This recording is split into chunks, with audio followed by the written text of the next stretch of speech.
Ross, Georgia and Alabama this week.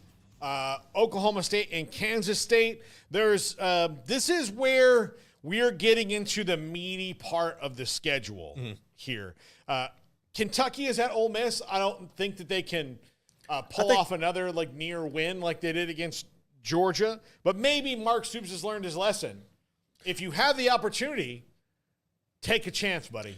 Yeah, but at the same time, Ole Miss is different than Georgia, from offense. They're going to spread you out. They have more playmakers on offense. Yeah. I think they kind of make an example out of Kentucky because that will help their resume too. You know what I'm saying? Yeah.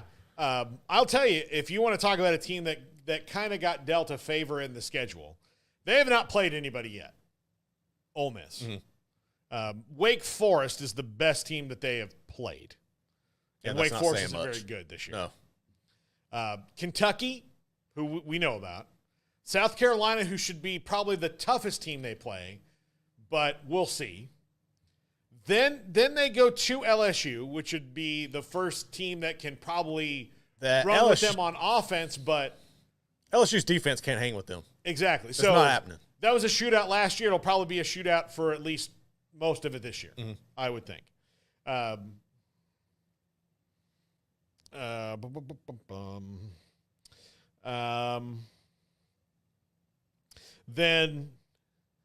they have Oklahoma, who again that's a we'll see. Yeah, we don't know about the Oklahoma. Changing quarterbacks this week. Then Arkansas. That's winnable, definitely. Yeah. So they've got a good shot at being 9-0 when they roll welcome in Georgia. So on November the 9th. Then they go to Florida and then Mississippi State.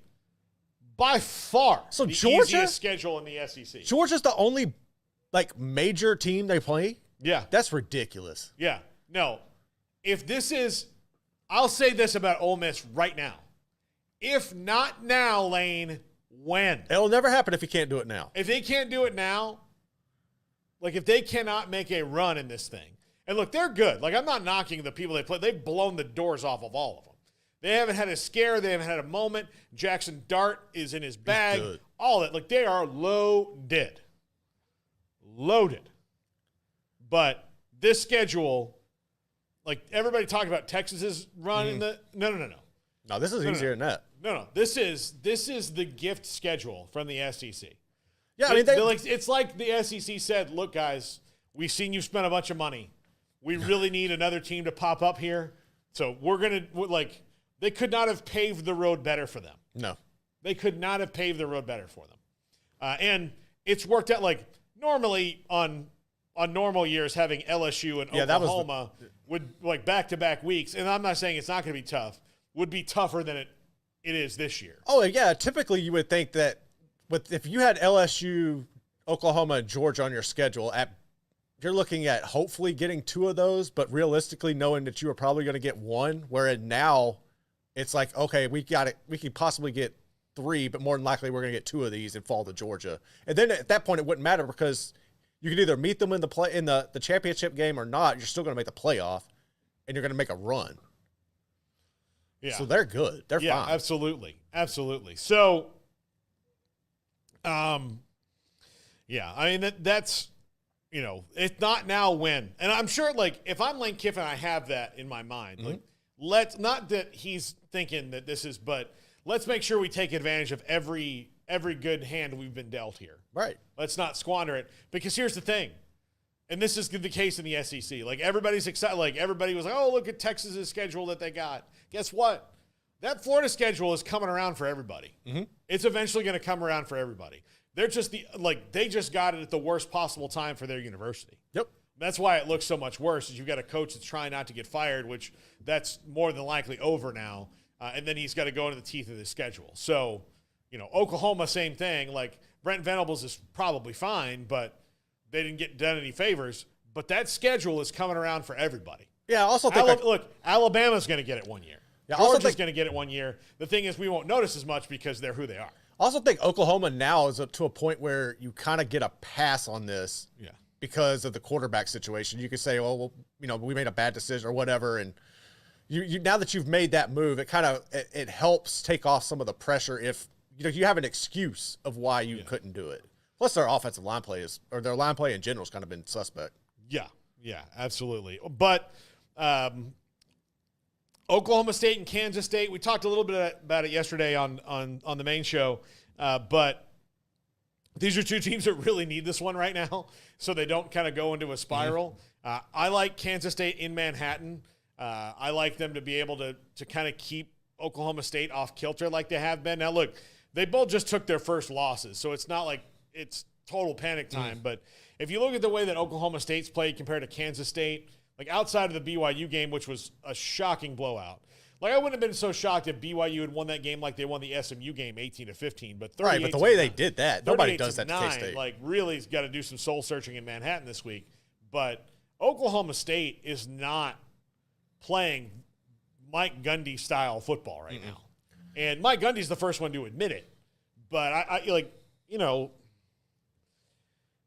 Alan Bowman is who Alan Bowman is. He's a bus driver.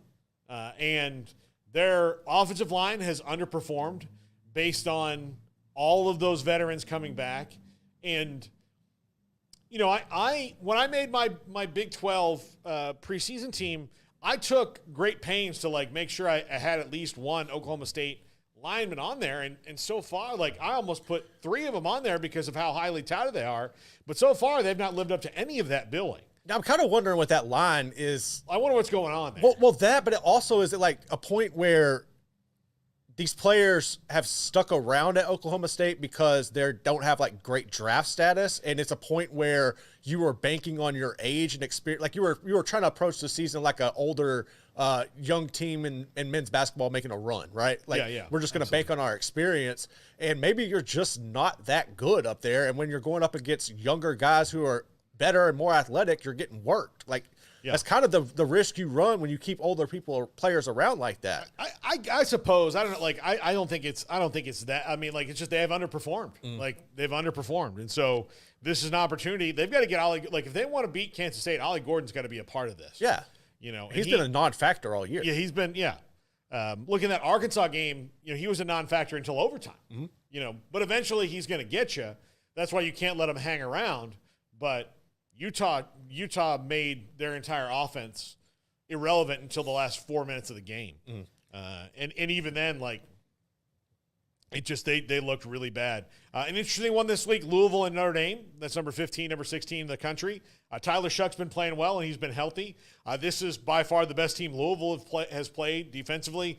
I think Notre Dame, what Mike Denbrock has done with the offense the last couple weeks is admitting who Riley Leonard is and letting Riley Leonard run the ball and making people cheat up and then running play action off of that, getting his athleticism and physicality going, leaning into Love, the running back, and doing that. So this one's at South Bend, and Louisville upended them last year and, blew their doors off in Louisville and was kind of the Jeff Brom is here and we mean business game that Notre Dame game was.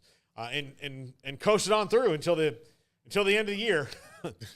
Then they met all my sons. Yeah. I haven't watched Louisville this year. I haven't had an opportunity to catch them. I've only seen a little bit. So. But I picked them this week in our pick 'em, but this is also one where Notre Dame, they've already had that ugly loss. They've kind of found their identity.